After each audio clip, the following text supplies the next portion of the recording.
and we take up causes very simple. So there are runners. Visual impairment needs someone to run with her. So we have teams of people running, and we created a Braille medal for them. In fact, I think it's the first Braille medal in the world that we made. And of course, as we all know, that Braille is the language of touch. And if you run your fingers over it and you can understand Braille, it says, I ran Pinkathon and I inspire. So that is one of the things. Apart from other communities that we do focus on, the visually impaired community is very, very important. The next lady I'd like to request to say a few words is Dr. Milind from Apollo. Apollo is a partner with us across all cities throughout India. Thank you very much for being here. Thank you very much to Apollo. And if you could just give them a few bits of, some idea on what it means to have a movement like this.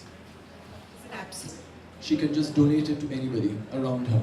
So that is really a wonderful initiative. Thank you so much, Doctor, and thank you, Apollo. Our next guest, very, very special, my dear friend, Devika Bhojwani. So when we thought of doing this, the Pinkathon 4 years ago, I wanted to promote the idea of a healthy lifestyle for women. You know, that women should pay attention to their health. They don't. It starts with my mother, who, when she's sick, says, oh, nothing's the matter, I'll just have some haldi ka doodh and it'll be fine, and you have that on your channel all the time, I'm sure. But the important thing is that it should change. They should say, no, it's not going to work like that. Today we have so much lifestyle disease that we are afflicted by, right from diabetes and heart disease. Even today a lot of cancers are being called lifestyle diseases. And what do we mean when we call a disease a lifestyle disease? It means that we are adopting a way of life that invites disease. And that we need to change. If we don't change it, we are all going to be saying, okay, I'm 40, I'm going to have diabetes. Okay, I'm 40, I'm going to have a stent. Okay, I'm 40, I'm going to be sick. It doesn't have to be like that. So Devika in fact suggested to me, why don't we start talking first about breast cancer? I knew nothing about it. I didn't even know that Devika had had breast cancer. She was such a close friend of mine. I didn't know that she had had breast cancer and she had beaten breast cancer. That was another thing, that we don't talk about the diseases. We feel embarrassed to talk about the diseases. To say the word breast in India is a taboo. On TV, on your channel also, they have to remove the word breast. We must do something about that, now that we're partners. Yeah, we'll go there. So all these words that the ministry feels are not, not happy words, I don't know what. They just remove those words. You say the word sex, you say the word breast, any of the words that are actually normal, everyday words that we need to be using and talking about, we are not allowed to talk about them. We have to spread awareness that the key to beating issues, to resolving issues, is to talk about them, create awareness so people can make the right choices, informed choices. So I'd like to thank Devika for really teaching me all of these things and being here today. And I realized all this because she hadn't been able to tell me. She didn't tell anybody except her doctor. and she's been with us right from the beginning. So thank you, Devika, for coming, and do share your story with the people here. Milind, it's been wonderful to be part of the Pinkathon movement. I would say it's not just an event, it's a movement. Lakhs of women today, not only... Since the day I met her, and look at her today, absolutely gorgeous. And I know you have a lot to share. Yes, I know, give me the mic. Here you are. I know everyone's expecting me to say a lot, but I feel very small amongst these amazing, incredible women. I feel speechless actually. You're all very, very inspiring sitting here, and thank you, Raj, for being a part of this amazing cause with Colors. But I have to say, after hearing you two lovely ladies and your stories about running more than the 10 kilometers, I'm embarrassed now, so I might just want to sit down. But I have to tell you two things before I do. Milind is a bully. He's been since I moved to India. I grew up in Australia where awareness is very big about a lot of things, from pap smears to going to the gynac to getting your breast checked. It was never taboo, so for me, since I was little, I would always be on my way to the doctor, or in school we were taught how to give ourselves a breast check. So I'll start from there.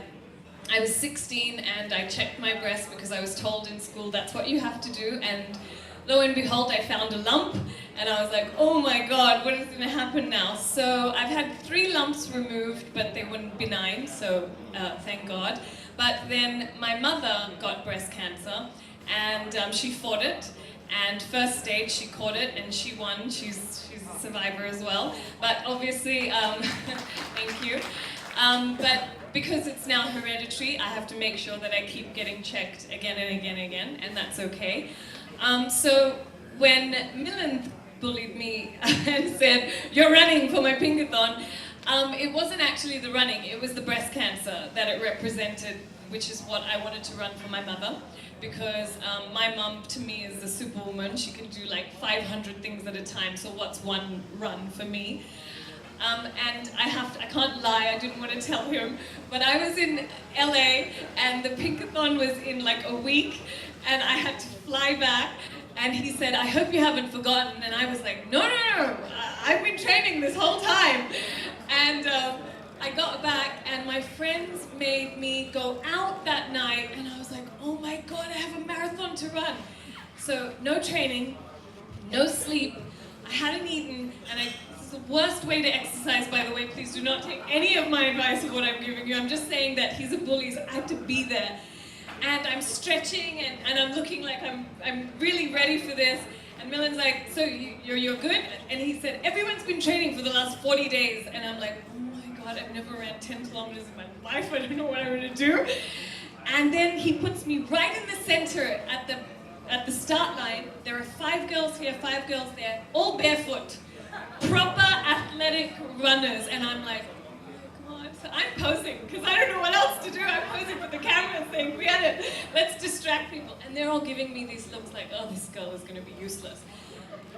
I don't want to be useless in life. So, and there's hundreds of girls behind me all ready to run, and I'm thinking, oh my god, no, it's going to kill me. And suddenly it goes off. And you know what? I said to myself, okay, let's just do this for my mom. What would she do? She would just get through it, right? So I ran my ass off. We're not allowed to use this on TV, but I can use it here because I really did. And I just kept running, and now I have a very short attention span, so I can get distracted easily, so I just kept trying to focus the whole time. And then, you know, they show you those signs, right? You know, 5 kilometers, this, that. So they trick you in the end. They don't say 1 kilometer, they say 1,000 meters. Now I read it as 100. So I got so excited, I was like, 100 meters to go. I started sprinting. And then I realized, oh my god, that's at 1,000. Now you can't stop because your legs are going to give way, especially if you're not a runner like Milind. So I ran the whole 1,000 meters all the way to the finish line. And I have to say, I came 13th that day. And no training, no nothing. And I'll run this year because I haven't run after that. But I will run this year. Now I'll do 21. Yes, let's do it. But I'm just so proud. Milind's been an amazing friend, and like everybody knows, he's so inspiring. When he ran 100 kilometers, I was tired just watching him on the television. But you know, we need more people like this in our country, because growing up in Australia, we were aware. And I'm in my country now, and I want every girl to be as aware as I was when I was growing up. So thank you, all of you, for your amazing work. I didn't speak too long. You're very inspiring, Anushka. Really. I know all the people who follow you and everything you do, and they're so inspired.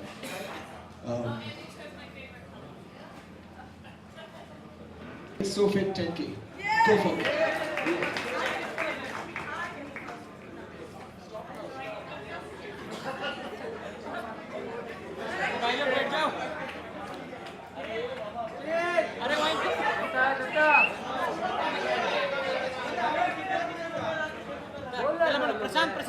The first wave, ladies and gentlemen, the SoFit 10K in the Colors Pinkathon with inspiring partners, Bajaj.